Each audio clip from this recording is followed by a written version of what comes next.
कह रहे थे कि बीजेपी की लहर नहीं है, बीजेपी का सीटें कम आएंगी। उसमें कहीं ना कहीं पूर्ण रूप से जो योगदान है वो भूपेंद्र सिंह हुड्डा का है। चौटाला परिवार भी तो एकजुट हो सकता था। देवीलाल का परिवार एकजुट होता है तो फिर जो तो निश्चित तौर पर आने वाला जो समय है वो बदलाव का हो सकता है। पुंडरी की राजनीति में सतबीर बाणा वर्सेस सतपाल जंबा रहा।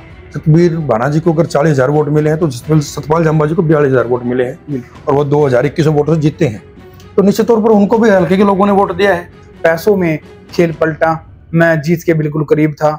मोहनलाल बडोली पर भी उन्होंने रोक लगाई। ये बातें बिल्कुल निराधार है। मैं मानता हूं कि अगर सतबीर बाणा को किसी ने हराया है तो वो कांग्रेस पार्टी ने हराया है। आपकी पार्टी ने, जजपा ने सज्जन सिंह धूल का समर्थन किया, सतबीर बाणा का भी तो आप समर्थन कर सकते हैं। मैं सहयोग तब करता कि अमन भाई अगर मेरे से वोट मांगते, मेरे पास सभी सतपाल जंबा जी भी, जडोला जी भी, अपना गुरविंदर भी, अपना दिनेश कौशिक जी भी, नरेंद्र शर्मा भी, सबने सहयोग मांगा कि भाई जी वोट देना, जी वोट देना। तो मुझे तो कभी झूठे मुंह से सतबीर भाई ने, आप बिल्कुल ऑन रिकॉर्ड आप पूछ भी लेना, सज्जन सिंह धूल ने कहीं ना कहीं सतबीर बाणा को हराने का काम। सज्जन सिंह धूल बैठ जाते तो उसका बम्पर फायदा सुल्तान सिंह जडोला को होता। मेरे तो ऑन रिकॉर्ड बात है कि सतबीर भाई के जो कुछ साथी थे जो हमारे साथ बैठे थे, मैंने तो उनसे कहा भी था कि भाई आप गांव को लेकर के सज्जन सिंह जी से मिल लो, बात बैठा लो, अगर चुनाव आपकी बढ़िया मेहनत करके भाई बात बन सकती है।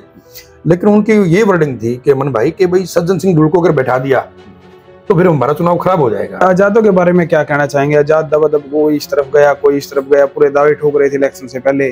पुंडरी को तो ऐसा मैदान बना लिया था लोगों ने कि भाई यहाँ तो आजाद में चर्चा थी। हाँ भाई आजाद जीतते हैं, भाई कोई भी व्यक्ति कहीं से भी आए और यहाँ के आजाद चुनाव लड़ ले। नए विधायक है सतपाल जंबा जी, उनका मोटो रहा है कि मैं नशे के खिलाफ हूँ, जुए के खिलाफ हूँ, ये आजकल जो बुल्ट चली हुई है, पटाखे लगाते हैं, इनके खिलाफ हूँ, ट्रैफिक रूल के जो नियम है उनको अपनाना चाहिए। जिनके पास नॉर्मल तौर पर बुल्ट है उनको भी बंद करवा दिया जाए। इस तरह के बयान ये सही नहीं है, लोगों को जागरूक करना चाहिए। नमस्कार दोस्तों, पुंडरी दर्पण में मैं अमन गोलन आपका स्वागत करता हूं। आज हमारे साथ है युवा जजपा नेता राजू भाई और उनसे बातचीत करेंगे। इलेक्शन के बाद पहली बार कैमरे पर आए हैं। पुंडरी की राजनीति में जो इलेक्शन का क्या खेल रहा, कौन किस तरफ गया, कौन बिका, कौन खरीदा, इस बारे में बातचीत करेंगे। नमस्कार राजू भाई। नमस्कार अमन भाई, आपका भी बहुत बहुत धन्यवाद, स्वागत। और आपके माध्यम से पुंडरी दर्पण के जितने भी हमारे दर्शक साथी हैं, प्यारे हैं, मित्र हैं, हल्का पुंडरी के वासी, उन सबको मेरा हाथ जोड़ के नमस्कार। सर, इलेक्शन का रिजल्ट आ चुका है, विधायक बीजेपी से बन चुके हैं। कह रहे थे कि बीजेपी की लहर नहीं है, बीजेपी का सीटें कम आएंगी, एग्जिट पोल भी फेल हो गए, तो क्या खेला हुआ, क्या बात हुई है? देखिए अमन भाई, ये तो जो मैं तो ये मानता हूं कि जो भाजपा की सरकार बनी है उसमें कहीं ना कहीं पूर्ण रूप से जो योगदान है वो भूपेंद्र सिंह हुड्डा का है। अच्छा, क्योंकि आप देखिए जितने भी सर्वे थे, न्यूज एजेंसी थी, जितने भी टीवी के सर्वे वगैरह थे, सभी कांग्रेस की सरकार दिखा रहे थे। 60 से 65 सीटें जो लग रही थी, आ रही थी। और एक समय तक ये लग भी रहा था कि कहीं ना कहीं कांग्रेस है वो सत्ता के अंदर वापसी कर रही है। क्योंकि जिस तरीके से लोकसभा के अंदर लोगों ने जन्म दिया था कि 5 सीट दी थी और कुछ सीटें मामूली अंतर से हारे भी थे, तो लग रहा था कि भाई अब की बार हरियाणा के अंदर कुछ सत्ता परिवर्तन होने वाला है। और किसान का मेरे वर्ग ने भी भूपेंद्र सिंह हुड्डा को जी तोड़ वोट दिया है। और चाहे जेजेपी हो, चाहे लोकदल हो, सभी के जितने भी कार्यकर्ता थे वो लगभग कांग्रेस की तरफ शिफ्ट होते दिखाई दिए। कि लग रहा था कि भाई हाँ अब की बार भाजपा को हरा सकते हैं तो वो कांग्रेस हरा सकती है। लेकिन उसके अंदर जो एक चीज जो निकल कर आई अमन भाई, कि वो ये थी कि मुकाबला भाजपा वर्सेस कांग्रेस नहीं रहा, वो भाजपा वर्सेस भूपेंद्र हुड्डा हो गया।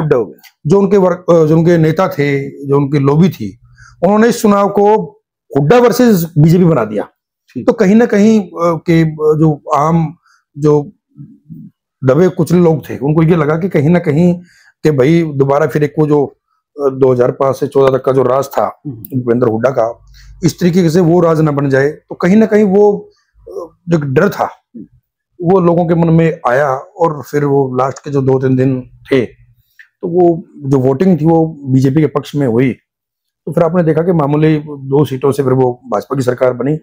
तो कहीं ना कहीं ये एक रहा और कहीं ना कहीं सीटें भी इस तरीके से बांटी गई, या कांग्रेस के अंदर जो रार थी वो बढ़ के सामने आई।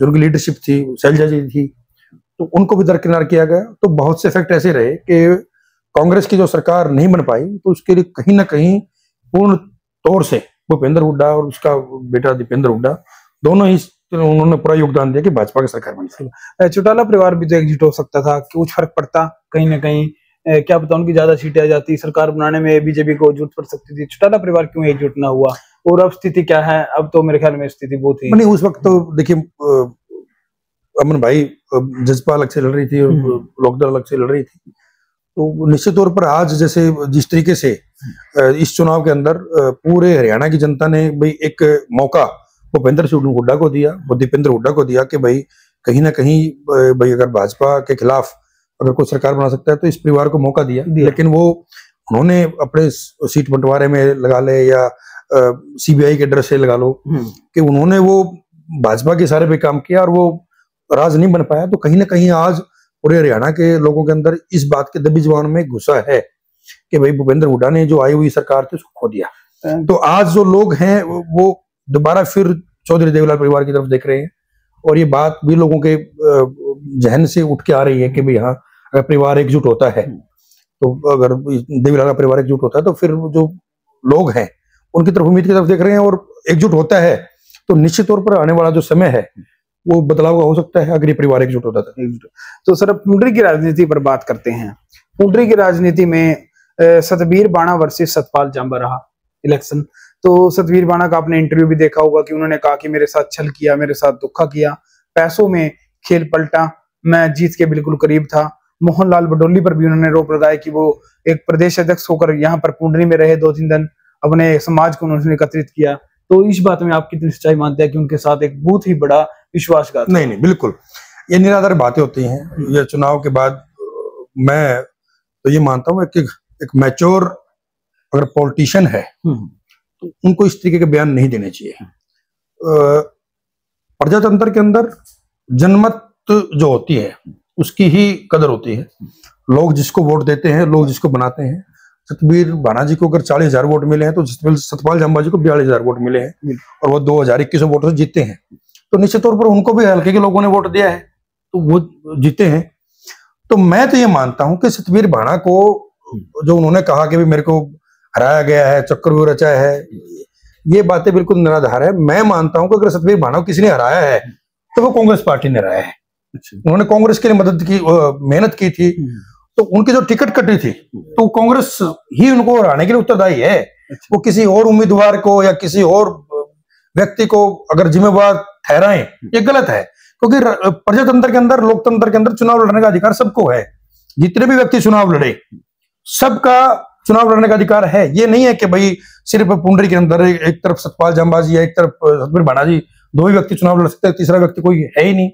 तो ऐसा नहीं है। तो अगर उनको हराया है तो फिर कांग्रेस पार्टी नहीं रहा है जिन्होंने उनकी टिकट काटी। आपकी पार्टी ने, जजपा ने सज्जन सिंह टूलू का समर्थन किया, सतबीर बाणा का भी तो आप समर्थन कर सकते थे। आपके पड़ोसी थे, गांव के नजदीकी पड़ोसी थे, आपके घने संबंध भी होते हैं पड़ोसियों में, तो उनका समर्थन क्यों नहीं? देखिए, बिल्कुल अमन भाई, तो आप समर्थन कर नहीं, मेरे भाई भी हैं, बड़े भाई हैं और मेरे गवांडी भी है। मैंने आपके चैनल के माध्यम से ये भी कहा था, आपको ध्यान है, जो चुनाव से पहले, कि पाई भाना कोड़ा और माना जवाना अगर इस बेल्ट में कोई टिकट आती है तो मुझे लगता है कि भाई कहीं ना कहीं फिर वोट वोटने का अधिकार मतलब बन सकते हैं। और इधर टिकट आती है तो फिर हो सकता है कि भाई हमें चुनाव ना लड़ना पड़े। और सज्जन सिंह मैंने कहा भी था कि वो टिकट लेके आता है तो गांव प्रेफरेंस करता है। और नंबर दूसरी बात है जो सतबीर बाणा की आपने कहा कि भाई आपने उनको समर्थन सहयोग क्यों नहीं किया। मैं सहयोग तब करता कि अमन भाई अगर मेरे से वोट मांगते। अच्छा, मेरे से सतबीर भाई ने वोट ही नहीं मांगा। अच्छा, आपसे ना मेरे पास वो वोट मांगने के लिए आए, ना मेरे को उन्होंने टेलीफोन किया, या उनके कोई साथी हैं जो उनका चुनाव संभाल रहे थे, किसी भी व्यक्ति ने मुझे ये नहीं कहा कि भाई आप अब की बार सतबीर भाई की सपोर्ट करें या वोट दें। निश्चित तौर पर हम ये लगा लिए कि अमन भाई कहीं ब्याह शादी में या कोई किसी सुख दुख में आमतौर पर मुलाकात हो जाती है, कहीं जाते हैं तो मिल जाते हैं। तो मुझे तो कभी झूठे मुंह से सतबीर भाई ने, आप बिल्कुल ऑन रिकॉर्ड है, पूछ भी लेना कि कभी मेरे से उन्होंने ये कहा हो कि भाई शायद हो सकता है कि अब की बार आपकी पार्टी का थोड़ा सा डाउनफॉल है, भाई आपका नहीं बन पाएगा तो आप मेरी मदद कर दें चुनाव में। या चुनाव के बाद भी टिकट उनकी कट भी गई, उसके बाद भी मेरे पास सभी, सतपाल जांबा जी भी, जडोला जी भी, अपना गुरविंदर भी, अपना दिनेश कौशिक जी भी, नरेंद्र शर्मा भी, सभी साथियों में मैं चुनाव नहीं लड़ रहा था, सभी हो सकता है कि मेरे पास मेरे परिवार के वोट तो थे, सबने सहयोग मांगा कि भाई जी वोट देना, जी वोट देना। लेकिन सतबीर भाई तो मेरे पास वोट मांगने नहीं आए, मतलब कॉल नहीं आया, नहीं, ना कॉल भी, ना को फोन, ना मेरे से वोट मांगा, ना उन्हें किसी साथी ने, जो उनके जो चुनाव संभाल भी रहे थे, किसी ने भी अगर झूठे मुंह से मेरे से वोट मांगा तो मैं इस बात का बिल्कुल देने के लिए देनदार हूँ।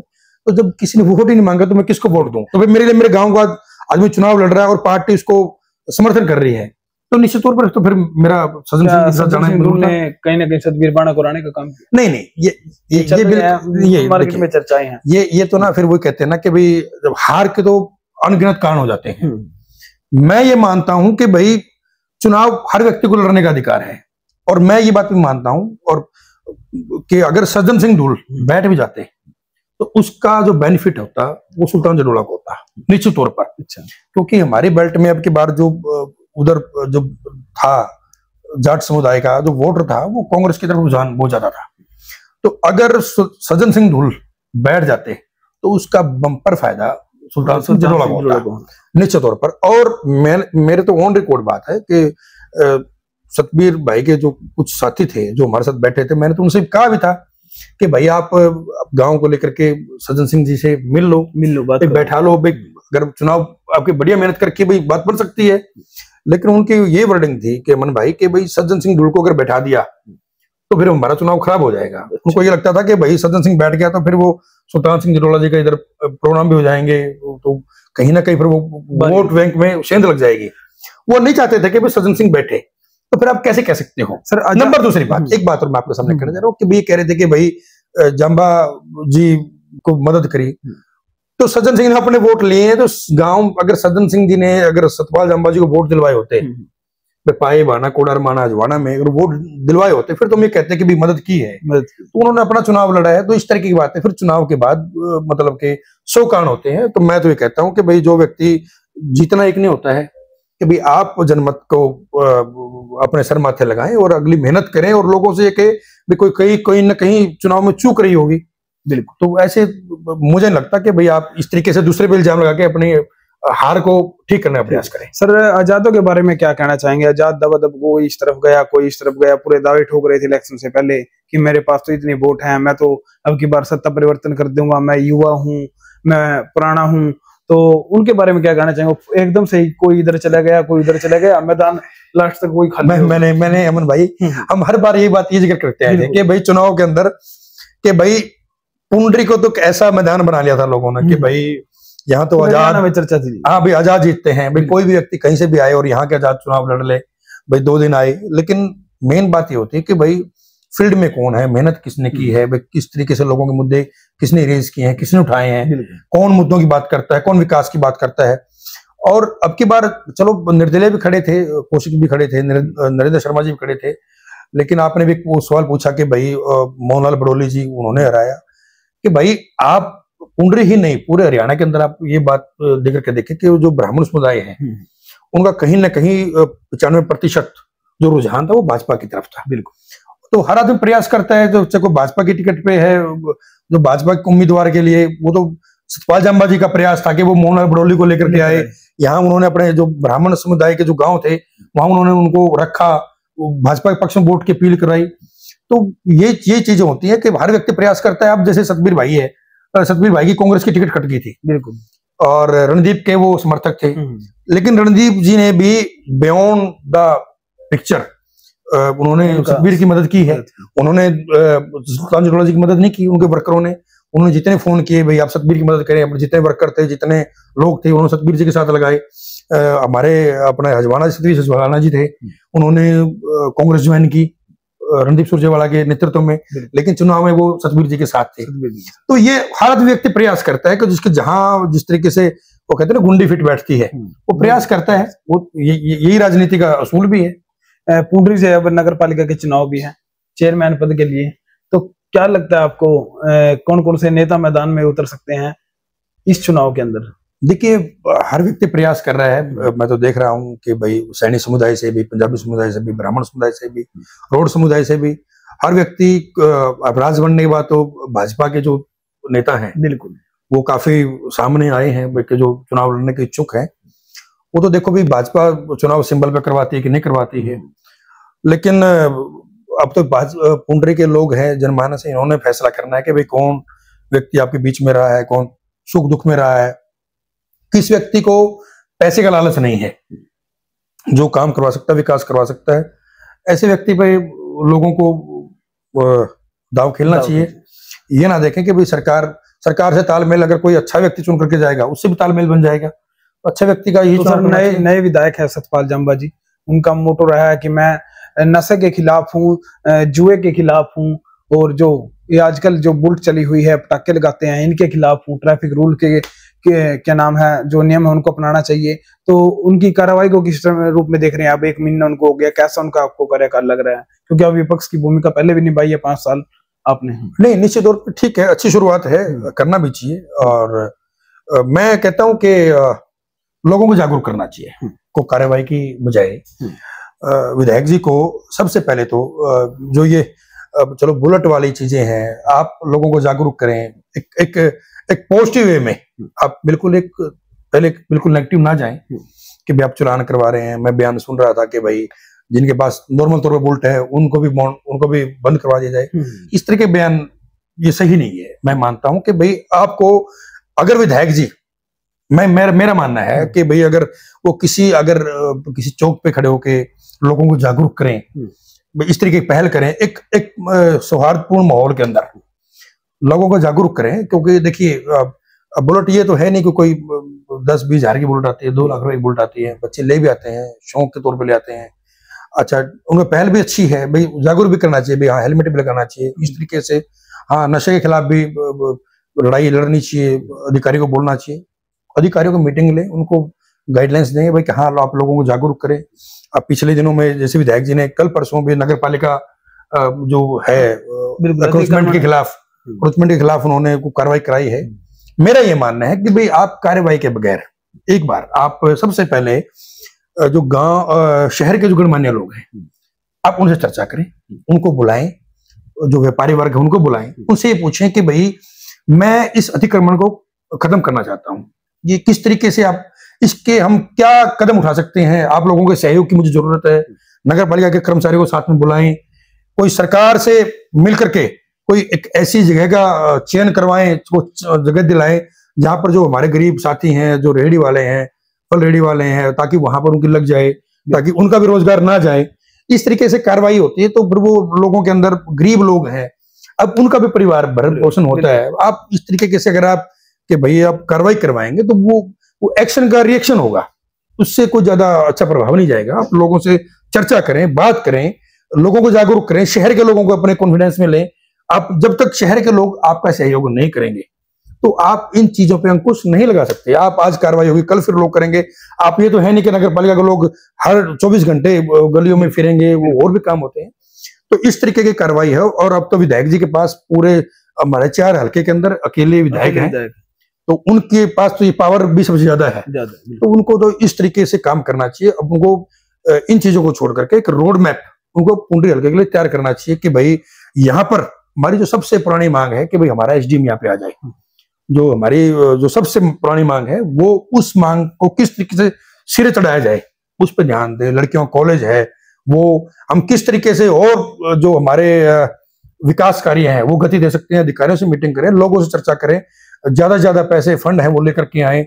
सरपंच है, सरपंचों से तालमेल बिठाएं, सरपंचों से बात करें, उनकी जो मांगे हैं गांव की, उनकी मांगों को सरपंचों से ले, उन मांगों को फुलफिल करने का प्रयास करें। अच्छा काम करें, हम साथ देंगे, 5 साल निश्चित तौर पर। हम तो पहले तो अभी विधायक जी के साथ हैं, वो अच्छे काम करें, 6 महीने 1 साल हम देखेंगे कि भाई वो हमारा उनको जहां सहयोग होगा सहयोग देंगे। लेकिन वरना निश्चित तौर पर हम अब की बार तो पिछली बार तो कहीं ना कहीं वो गठबंधन था, हम कोई आवाज उठाते थे तो ऊपर से दबाव, हाँ हमारे भी गिट्टी पे हाथ आ जाता था, खुल के नहीं बोल पाए। लेकिन अब की बार तो हमारे पास पूरा खुला माहौल है, अच्छे काम करेंगे, अप्रिशिएशन करेंगे, साथ देंगे, कहीं जरूरत पड़ेगी साथ जाएंगे। और अगर लोगों के साथ कोई अन्याय होगा, पुंडरी के लोगों के साथ कोई अन्याय होगा, कोई गलत काम होंगे, तो विपक्ष के तौर पर अब की बार तो फिर खुले हैं और फिर सड़कों पर लड़ाई लड़ेंगे, बिल्कुल पुरजोर तरीके से आवाज उठाएंगे और कोई भी किसी तरीके से है वो गलत काम किसी के साथ होने नहीं देंगे। और हमारी तो फिर शुभकामनाएं विधायक जी के साथ कि अभी उनको मौका मिला है, अच्छा मौका मिला है। और बड़ा 4 हल्के में अकेले विधायक है, सभी ग्रांट, मैं तो कहता हूँ वो 3 हल्के ग्रांट भी को लेकर के पुंडरी लेके आए। हाँ, और सबसे जो मेन मांग है, जो हमारे यहाँ पुंडरी के अंदर एसडीएम अगर बैठ जाए तो वो प्रयास करें कि भाई हमारे पुंडरी के अंदर वो मजबूती से उस मांग को वो ले आए, तो बड़ा लोग उनके गुणगान भी करेंगे और लंबे समय तक याद भी रखेंगे। तो हमारे साथ थे राजू भाई, जेजेपी नेता हैं, और सुनने में आया कि अब गठबंधन है भी हो सकता है, विलय हो सकता है दोनों पार्टियों के, एक पार्टी के अंदर जेजेपी का और इनेलो का, क्योंकि परिवार लंबे समय से दूर था, और ये अगर होता है तो सत्ता में कहीं ना कहीं एक बड़ा परिवर्तन जरूर होगा। पुंडरी की राजनीति पर हमने चर्चा की, तो अपने कमेंट जरूर रखें, अपनी राय जरूर दें। और राजू भाई ने कहा कि वो हमेशा विपक्ष की भूमिका बड़े जोर शोर से निभाएंगे और विपक्ष की आवाज मुद्दों को भरपूर तरीके से उठाएंगे। धन्यवाद।